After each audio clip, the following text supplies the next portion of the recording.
Hi everyone, it's Katie. Welcome to just a sit down video of me sharing more about myself and being vulnerable on this topic of overthinking. And I wanted to talk about overthinking in the sense of how I made it into my job. I think that that's a really funny angle for it, to share that this is kind of my first video in a long time, or my first video where I'm doing this type of format and like chatting and putting some thought into it. Like, I put the light on here and I'm not in a dark room recording, so hopefully that makes a difference in the algorithm. I don't know. For those of you who don't know me, which is a lot of you because I'm not famous. My name is Katie and I live in Atlanta, Georgia, and I am 25 years old, and I am a UX designer, and I love cooking and adventuring and YouTube. I love YouTube. You can definitely find me on YouTube just watching videos of other people doing cool things, or acoustic covers. Like, I've been loving Sally Kim's acoustic covers.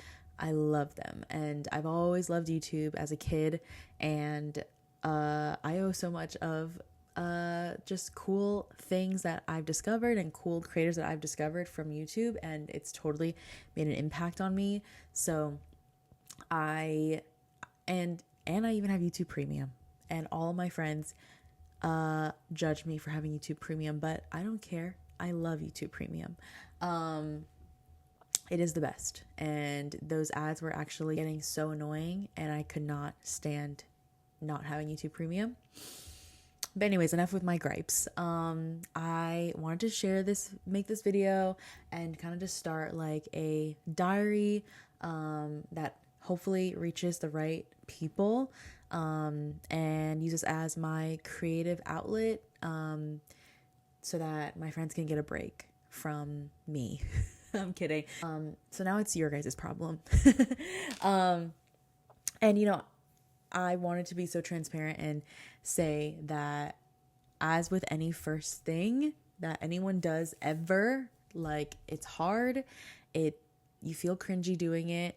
You want to start over a million times, and you most definitely don't want to share it online. But as a Gen Z, which I am, there's kind of an urge, I think, for all of us to share part of ourselves online, and I think that that's really cool. And I'm no different. I'm basic, and I also have always had the urge to give back to YouTube, and also like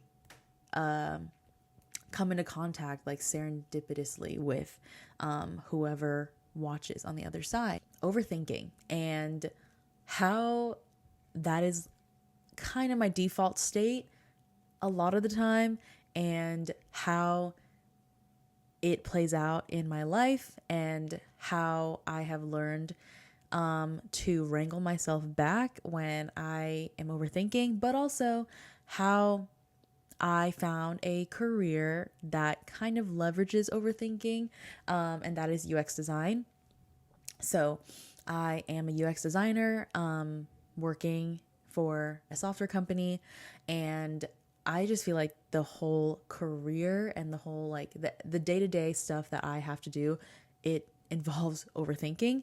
But first, let's backtrack. What is overthinking? What does it look like?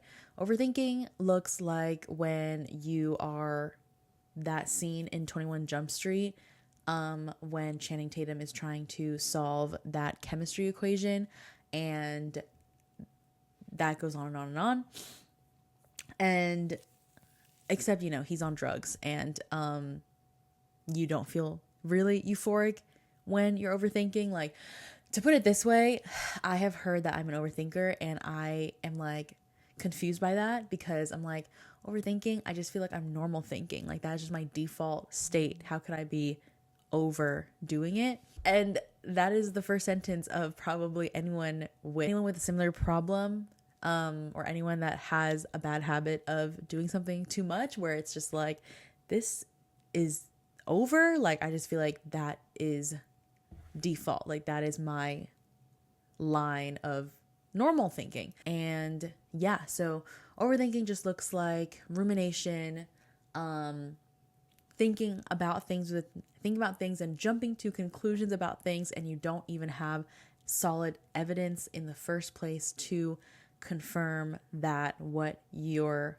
spinning on is a valid line of thought, or like a sensible, rational line of thought. Third, maybe doing it to a people-pleasing degree, where you're at work and your boss messages you something like, you're at work and you put in PTO, and your boss is like,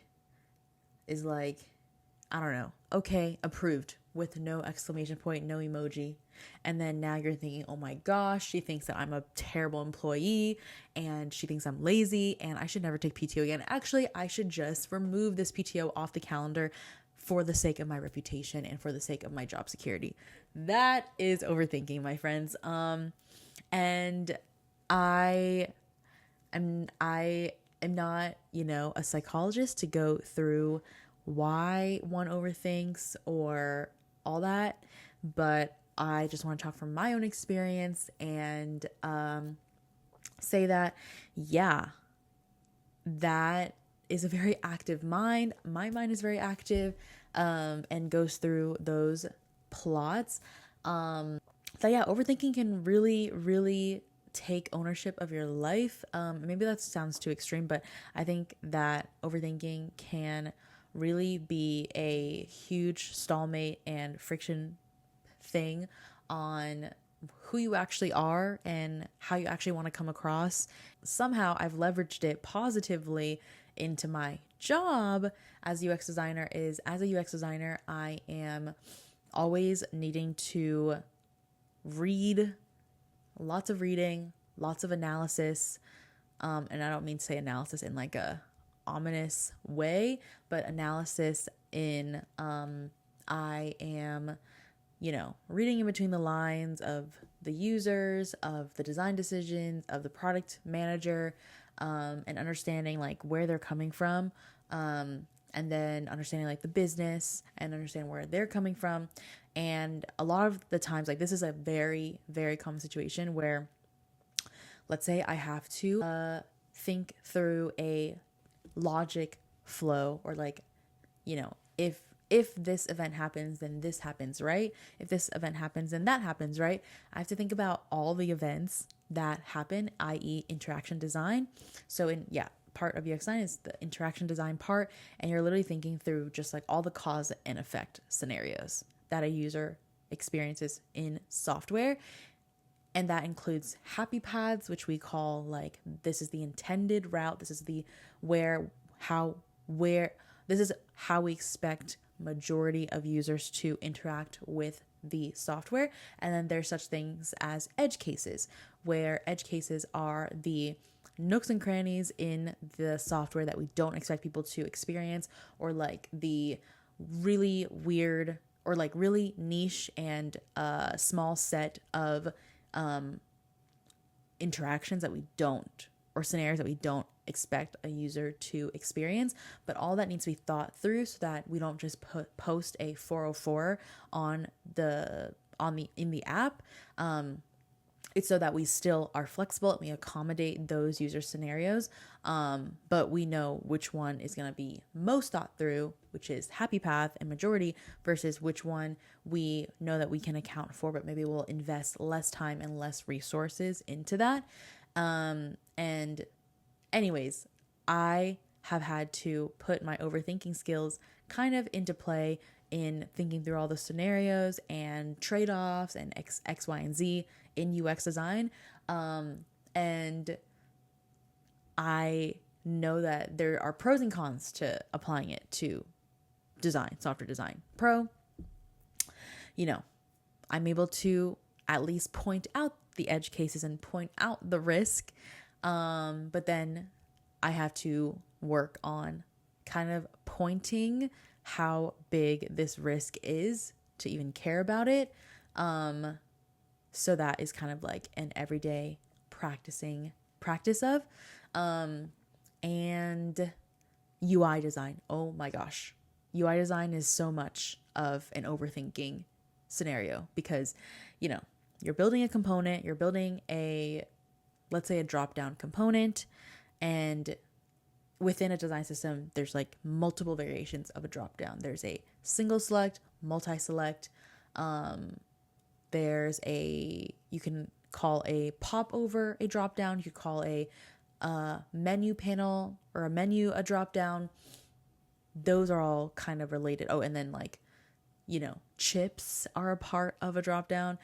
I've gone really into UI design system lately at work, so this is why these are things that I am aware of now.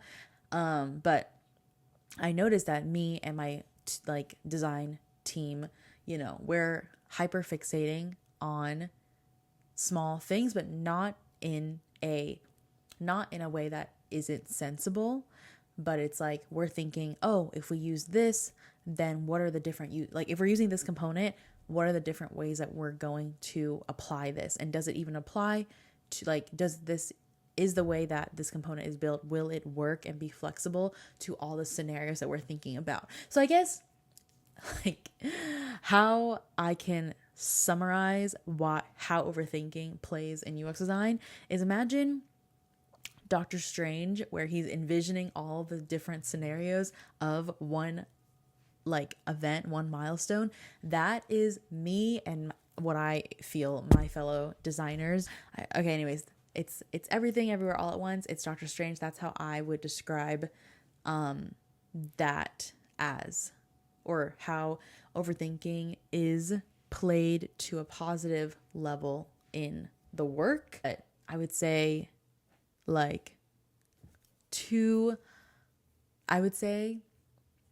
as I am working on my journey of overthinking, that, you know, yes, it has stressed me out and made me want to burn it all in extreme events of overthinking, just running away. I have found that having a good or a centered self-esteem where, you know, your perception of yourself and your worth isn't defined by a lot of outside circumstances and you can take things on the chin, that is a good foundation to wade through some overthinking. So for example, at work, especially as a UX designer, I'm giving and receiving feedback a lot. And in the receiving feedback part, I have worked with people who have, you know, any constructive criticism or feedback on the work, it is they take it very personally, and it does not make for a sustainable career in UX design because you just can't take things personal. It really gets in the way of the work and of the collaboration and of the efficient use of time in understanding the problem and accomplishing the goal. If you're taking things like, why did you do this? Why did you do that? Why did you do that as a huge you personal thing, which is why it's a little bit hard because you know, you did make those decisions in the work, and when someone questions it, it is very easy to take it personal. But that's why it's really important to root things in examples that have examples online, like, hey, this software has done this, I'm copying their pattern for this same scenario. It's good to root it in data. Those are things to kind of move it away from a egotistical, this is my vision type of thing, to more grounded and grounded examples, I guess, that are, you can pull from to reference when needed. So anyways, I think that some anecdotes to overthinking is to remind yourself that you are okay, like you are doing your best. And if the cause of overthinking, okay, I'm back on the thought track now. If the cause of overthinking is thinking about how other people perceive you because of your mistake or something that you did, then the anecdote is to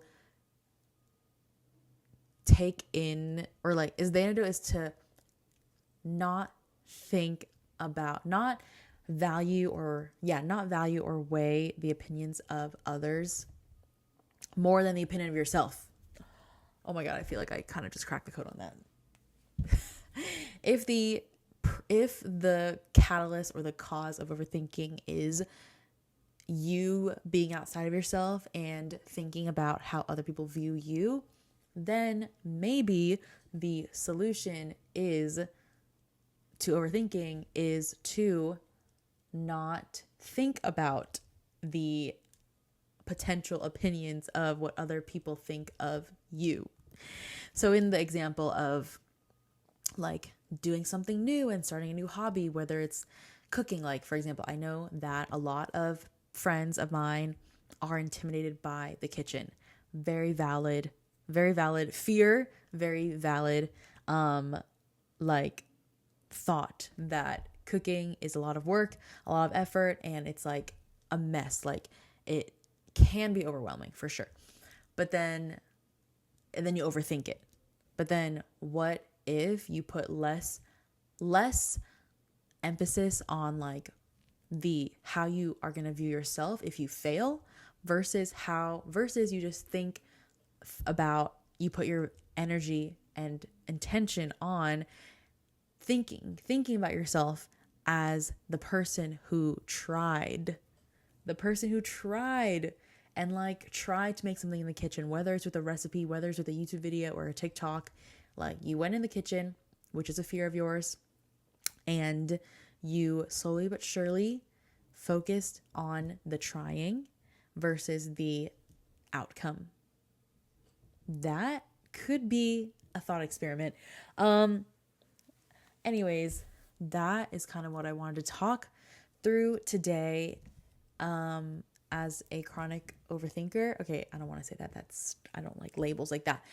I just want to talk through that today, almost like a message to you, being a message to myself, and how it relates to my work.